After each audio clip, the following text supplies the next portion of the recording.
They say kids who survive violence learn to fold themselves small and disappear. I learned something else that night. Some places are hungry for the very thing you try to hide. We opened the door beneath the city, and the darkness took more than a boy. It took a voice that used to call me friend. If you read only one thing I ever write, read this. Stairwells are not neutral. They remember. My name is Isaac. When I was 6, my father murdered my mother. The court put me in the system, and the system put me everywhere, nowhere, all at once. That kind of thing doesn't come with easy answers, just transitions, paperwork, and houses that smell like other people's pasts. You learn not to unpack. You learn to sleep in shifts so no one notices you're there.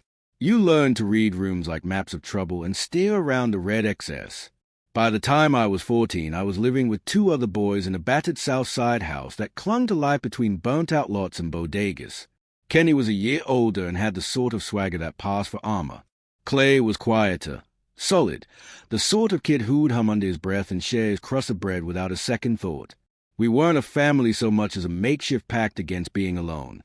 We forged small rituals, cigarette smoke summers on the roof, trading stories until the air went thin.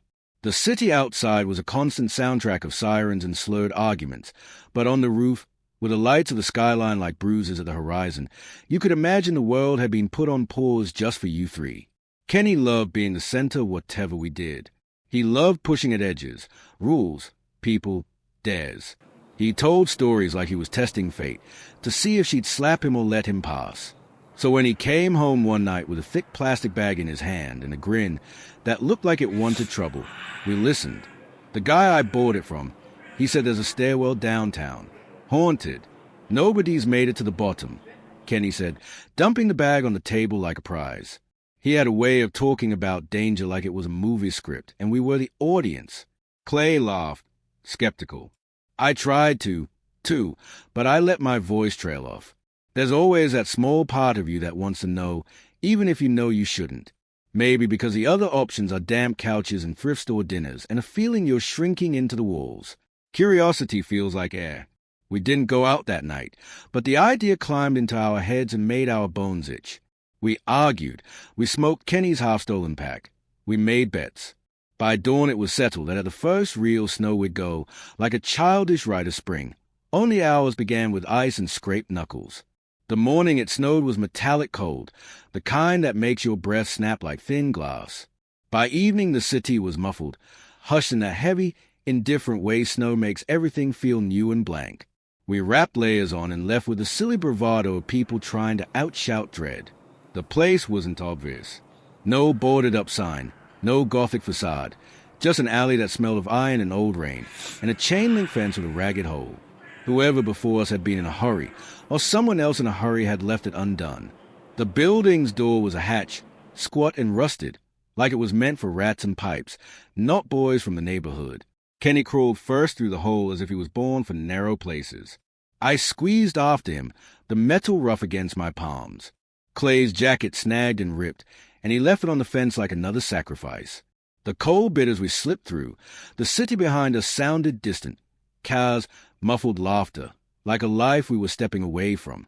At first it felt petty, a maintenance door, a sub-basement, the kind of place adults shove in forgotten instructions. But the crawl space unrolled into a tunnel that should not have existed.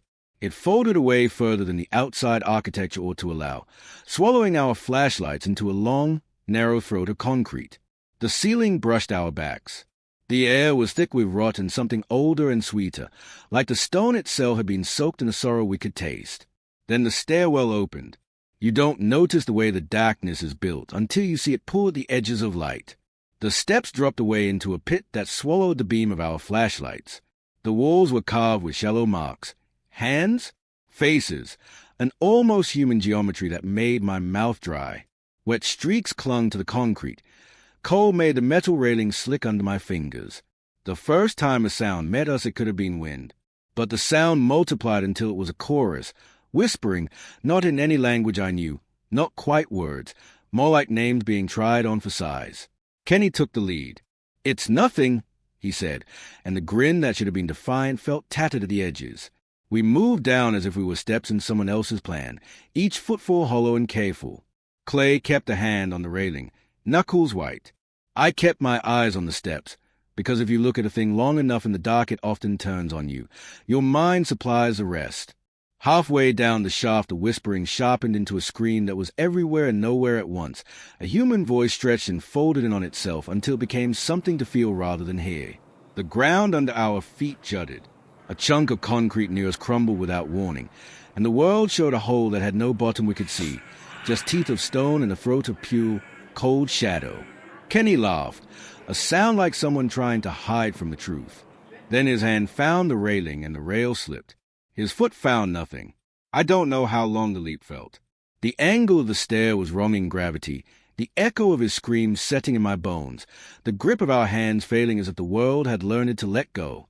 Clay and I clutched, and for a moment we were three boys against a physics grown cruel. Then Kenny's fingers slid from mine with a soft wet sound I keep guessing at, and he fell. He reached, then he was gone into the dark. There was no body to find at the bottom, no blood-streaked steps, no tangle of limbs. The stairwell swallowed him whole like a mouth closing. His voice burst and thinned and was gone, leaving us with a memory of a sound that had been too large to belong to one person. Clay and I scrambled up like animals, hands raw on the railing. We burst into the alley as if breaking the surface of water, breath scalding in the snow. The city was still there, blanketed, indifferent. We stood in the street with the soot of whatever we'd visited on our clothes and the shock of late adolescence tightening our lungs. Kenny's jacket lay snag on the fence where he'd left it. Clay's jacket was gone altogether. His last laugh still fluttered in my ears like a flag. The days after were a quiet, log-slow horror. Clay didn't sleep. He moved like someone who'd learned something it was dangerous to say. I tried to tell the story in the ways boys tell stories. Fast, overlaying bravado on the ragged edges, but my voice came out thin. The police took our statements. 2 kids, nothing concrete, a hole in the fence, no body, no sign. Kenny was listed missing. Later, someone whispered it was a body buried beneath the stairwell.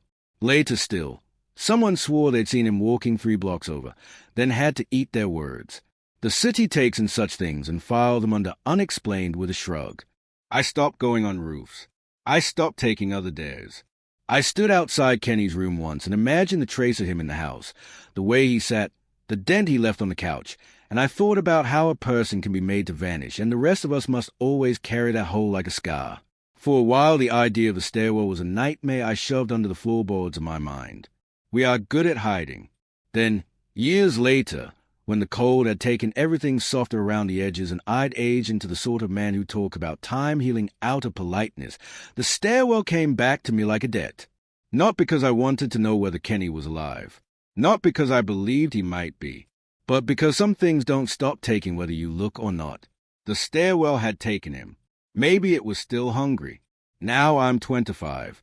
I work odd shifts, fix other people's broken things for money, sleep badly. I think about Clay sometimes and what the fear did to him, the way it enstitched his jaw and left him thin. I think about how we got good at forgetting until the remembering is a weight like a stone in your chest. The thing I cannot stop thinking is the way the stairwell's darkness moved.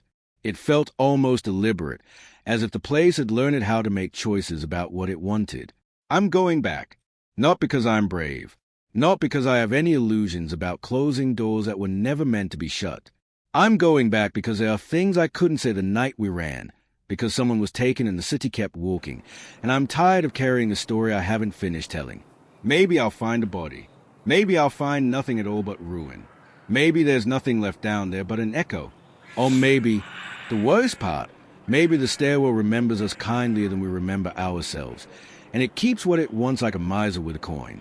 If I don't come back, know this, know that curiosity is a quiet, patient predator, and that some stairs were never meant to be descended by living feet. If you ever stand at the top of a stairwell and it asks you to come down, bring more than a flashlight. Bring witnesses who will refuse to leave your side, and bring a rope you're willing to tie to something immovable. I don't think that will be enough, but it's what I can do. I'm writing this because stories, if you speak them out loud, sometimes anchor things that would otherwise drift away. If this is the last thing I ever write, then at least a record will be there. 3 boys on a roof, a dare, and a stairwell that ate one of us. If I come back, I'll tell you more. If I don't, remember Kenny by the way he dared and the way he laughed, And remember to listen when a place whistles for you. If you hear nothing from me after the next full moon, know I went down for him.